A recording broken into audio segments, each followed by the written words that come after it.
Want to move now to talking about miracles, God, and the afterlife. I'll have to do this fairly quickly, but I encourage you to read these chapters if you're at all interested, section 10 and 11, because Hume is especially colorful in these chapters. So a first point that he makes in the section on miracles is that testimony is an important and usually reliable kind of evidence for us, but it's also fallible. So generally we trust what people tell us, but we recognize that people are people and they sometimes lie, they sometimes get things wrong, and so on. When we read testimony of a miracle, and by miracle here, Hume means something like turning water into wine by snapping one's fingers, or a person who's fully dead rising from the dead again as a live person. Okay, something miraculous, a person surviving, complete immersion in fire. When we read testimony of a miracle, we must balance the strength of the testimony as evidence against the apparent unlikeliness of the miraculous event. So what Hume is suggesting here is that testimony is a kind of evidence, but it's not the only kind of evidence that we use to make judgments about the world. We also have the evidence of our past experience with the world. So we've never seen a dead person come back to life before, for instance. We've never seen somebody survive complete immersion in a fire for 5 minutes. We've never seen somebody be able to turn water to wine by snapping their fingers, and other things that we believe about the world. For instance, that wine costs some money to buy and therefore probably costs some money to produce. These things suggest to us that it's very unlikely or extremely unusual that anyone would be able to turn water to wine by snapping their fingers. So what we have to do when we hear someone tell us, oh, you won't believe this, I was at a party this weekend and Jeff, he's just an amazing magician, a very spiritual person, and he snapped his fingers and turned the water to wine. It was incredible. What we have to do is we have to balance whatever authority we give to that person and their testimony with our other reasons to doubt that a person would be able to turn water into wine just by snapping their fingers. And Hume is going to say more about this in just a moment. So Hume's conclusion about this is basically as follows. A miracle is, by definition, a violation of the laws of nature, of the regular course of events that we see in the world and that has been confirmed by our experience. Otherwise, it wouldn't be a miracle. If it was something that sometimes happens, that we've seen to have happened before, or we understand how it can happen consistently with the laws of nature, it's not a miracle. It's only a miracle if it violates the total course of our experience up to that point. Now, in that case, if someone reports to us a miracle, we have to balance their testimony, the fact that they say this, with all the reasons we have to believe that the world doesn't work that way. And in that contest, it is almost always, if not essentially always, I mean, Hume basically says basically always, the strength of the evidence is on the side of there was no miracle. The strength of the evidence is on the side of everything else we know about the world. And so we shouldn't hesitate to just reject the testimony of miracles when it contradicts the rest of what we know about the world, or what you might just call laws of nature. Hume gives a characteristically colorful example at the end of this section 10, part 1. He says, when anyone tells me that he saw a dead man restored to life, I immediately consider with myself whether it be more probable that this person should either deceive or be deceived, or that the fact which he relates should really have happened.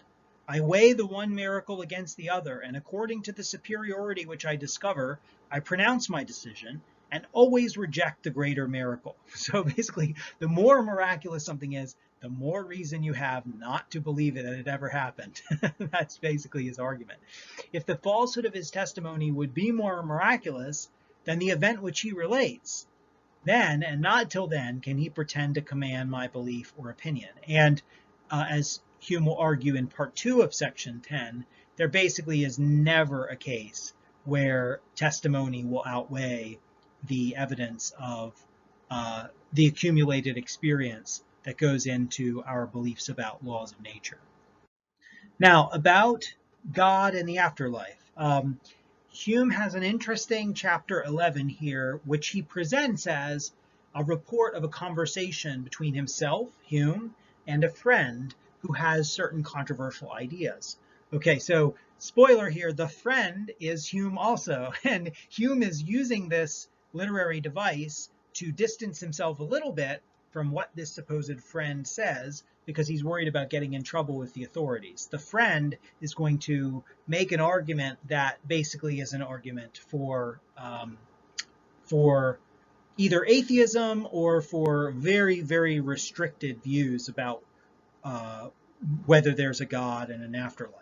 Okay, and basically the argument is as follows. I'll have to go very quickly here, unfortunately, for lack of time.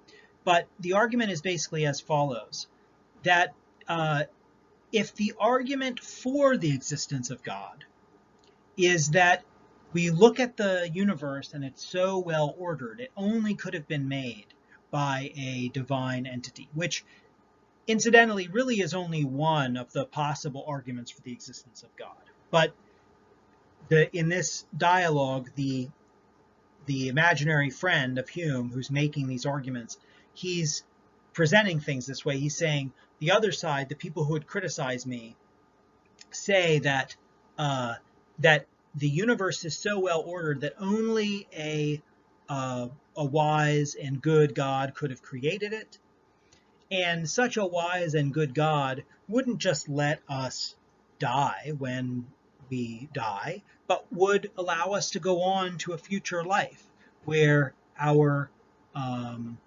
where the pains of this life will be eradicated or compensated, and things will be better, and so on. So, two beliefs here that are under consideration and that are argued for by this argument that's being reported: belief in God and belief in an afterlife. Hume's friend replies to this kind of argument with an objection. Hume's friend says, look at what you're doing when you make that argument.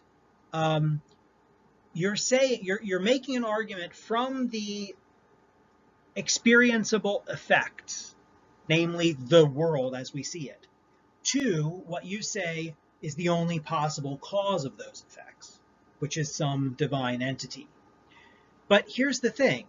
If the world itself is imperfect, if the effect that you're describing has some flaws or some problems, if it has bad as well as good, if it has evil as well as good, then doesn't that suggest that the creator, whatever cause generated it, has those features too? How can you escape ascribing to the cause the same features as you find in the effect?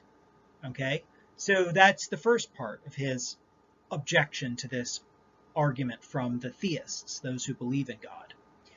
The second part is, he says, look at how ridiculous this is. After you do that, after you say, okay, we look at the world around us, it could only have been created by an all-powerful, all-good God, right? And Hume's friend has already pointed out, we don't really get all-powerful or all-good from looking at the world, because the world isn't itself all good. So there must be something, it suggests that there's something lacking in the cause as well. But he says, I'll grant you, in order to go on to consider your argument, that suppose that there is an all-powerful, all-good God that, or suppose that there is a God that created it all, okay? Then you also have the problem that you've inferred from the observable cause to from the observable effects to an imagined cause of those effects, God. If you now go in the other direction and you say, well, this good God must also have created an afterlife so that when things die here, they can go on to live in another world. Hume says, you're just spinning castles in the sky. You've sort of already taken one step beyond experience when you suggest there may be a cause of all of the world that you see, a cause that you don't see. Okay, you've already taken a step beyond experience, and that's a little bit of a leap, and it's a bit doubtful. But now if you go on to derive further effects that have been brought about by that cause that you've merely inferred, you haven't directly seen it or observed it, you've just inferred it, and now you're going to tell us what other things that cause must also produce. Now you're really moving far away from experience, and it's very hard to say that what you are saying is justified by any kind of evidence. Okay, so that is basically the objection here to the belief in God and an afterlife. Near the end of this dialogue, there's an interesting sequence because Hume presents himself as offering an objection to his friend. He says, I objected to my friend. I said, what about finding a watch on a beach and inferring that humans produced it? Isn't, looking at the universe and the various ways that it's ordered and inferring that there must be a creator of it, isn't it the same kind of thing? I mean, we're just noticing order and we're saying it must come from somewhere, so therefore God must exist. And Hume's friend replies and says, no, the inferences are completely different, because with the watch, we have seen watches before, or at least we've seen humans before, and we know that they can produce things like watches. But we've never seen a God before. So when we infer from the order that we see to the existence of this other thing that we don't see, and some theologies say we can't even see, how can that be justified? That's not justified in the same way that our belief that a human must have made a watch that we find is justified. The believing that a human made a watch is based on all kinds of other experiences we have of humans and of watches. Believing that God made the universe is based only on experiences of the universe and no experiences at all of God. So how can that inference be justified in the same way? And then the final objection that Hume says he makes to his friend, and this kind of ends the discussion, is Hume says, well, now wait, is it ever legitimate to infer from known effects to entirely different and not known causes, such as God? Would that ever make sense? Because all of our other reasonings about causes and effects, they don't seem to be pushing us beyond things that we can have an experience of directly. They're just about connections between experiences, and connections between experiences that have always gone together before. So when we try to use current experiences to infer the existence of things we've never seen, isn't that going beyond what could possibly be justified? And Hume ends the dialogue there. Interestingly, the implication of that objection raised by Hume, of course, is that maybe it's not justified to believe that there's a God at all. So it's an even more radical implication by the end, but Hume is also careful not to draw it explicitly. So it's almost as if he's kind of putting in a little puzzle for readers to notice that he's given them all of the premises necessary to draw the conclusion that maybe a belief in God is completely unjustified, but hasn't actually drawn the conclusion so that he doesn't get into trouble with it. Okay, so that brings us to the end of what we're reading from Hume's Enquiry. I hope you found it valuable. I encourage you to disagree with it if you find places that seem to you weak in the argument.